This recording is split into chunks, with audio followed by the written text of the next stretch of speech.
నువ్వు ప్రజా సంక్షేమం కోసం ఏదైనా పొరపాట్లు జరిగితే ప్రశ్నించాలి, పాలన పైన ఏదైనా తప్పులుంటే ప్రశ్నించాలి, ఎత్తి చూపాలి. అంతేగాని గంజాయి బ్యాచ్ కోసమో, వీధి రౌడీల కోసమో, కల్తీ మద్యం చేసిన వారి కోసమో, ప్రాణాలు తీసినటువంటి వారి కోసం నువ్వు సంఘీభావం చెప్పడం అంటే అది సిగ్గుచేటు అని చెప్పి ఈ సందర్భంగా తెలియజేస్తున్నాను.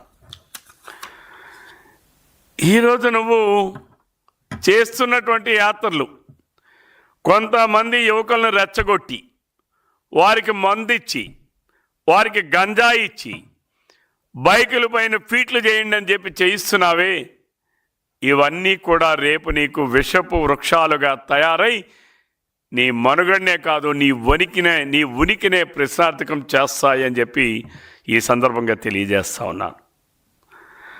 ఆ రోజేమో నీ పబ్లిసిటీ కోసం సింగయ్యను కారు కింద నలిపేసిన జగన్ ఈరోజు నీ పరామర్శ యాత్రలో 2 యువకుల్ని బలి తీసుకున్నావు. ఈరోజు నువ్వు వాళ్ళ చావుకు పరోక్షంగా కారణమయ్యావు. మీరు దీనికి నువ్వు సమాధానం చెప్పాలి జగన్మోహన్ రెడ్డి. ఈరోజు అసలు కల్తీనయ్యి ఎక్కడుందని చెప్పి మాట్లాడుతూ ఉన్నావు. నేను జగన్మోహన్ రెడ్డి గారిని చాలా స్పష్టంగా ప్రశ్నిస్తూ ఉన్నాను. పవిత్రమైనటువంటి శ్రీవారి ప్రసాదాన్ని కల్తీ చేసిన వైవి సుబ్బారెడ్డి కానీ, బోమన కరుణాకర్ రెడ్డికి అసలు నిజంగా నువ్వు హిందూ మనోభావాల్ని హిందూ మత విశ్వాసాల్ని కాపాడవలసినటువంటి బాధ్యత కలిగిన వ్యక్తివిగా నువ్వు భావించి ఉంటే వైవి సుబ్బారెడ్డిని, కరుణాకర్ రెడ్డిని మందలించి ఉండేవాడివి. కానీ నువ్వు వాళ్ళకి మందలించకుండా వత్తాసు పలుకుతున్నావునంటే నువ్వు హిందూ మనోభావాలు దెబ్బతీయాలని, హిందూ మత విశ్వాసాలను దెబ్బతీయాలని ఎంత కంకణం కట్టుకొని ఊరేగిస్తున్నావో ఒక్కసారి నువ్వు ఆలోచించాల్సినటువంటి అవసరం ఆసనమైంది జగన్మోహన్ రెడ్డి గారు అని చెప్పి ఈ సందర్భంగా తెలియజేస్తున్నాను. నీకు హిందూ దేవుళ్ళంటే నమ్మకం లేదు, దేవుని ప్రసాదం అంటే అసలు నమ్మకం లేదు.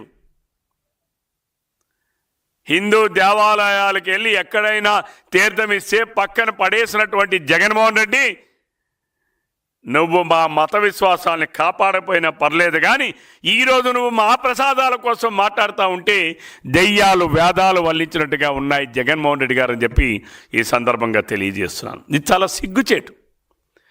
మీరు ప్రసాదాల కోసం మాట్లాడడం అంటే చాలా సిగ్గుచేటు. హిందూ ప్రపంచం సిగ్గుగా భావిస్తూ ఉంది, మేము అవమానంగా భావిస్తూ ఉన్నాం. నువ్వు హిందూ ప్రసాదాల కోసం, దేవుళ్ళ ప్రసాదాల కోసం మాట్లాడుతూ ఉంటే నీకు నిజంగా తిరుపతి వెంకటేశ్వర స్వామి పైన, శ్రీవారి పైన నమ్మకం ఉంటే నేను నేరుగా ప్రశ్నిస్తూ ఉన్నాను, ఎందుకు మీరు తిరుపతిలో డిక్లరేషన్ ఇచ్చి వెంకటేశ్వర స్వామిని ఎందుకు దర్శించలేదని చెప్పి నేను ప్రశ్నిస్తూ ఉన్నాను. మీరు చెప్పని దానికి సమాధానం ముందు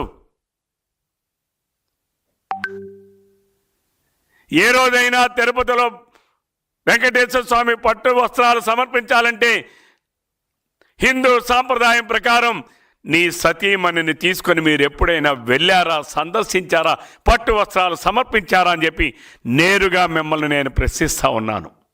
దీనికి ముందు సమాధానం చెప్పండి మీరు.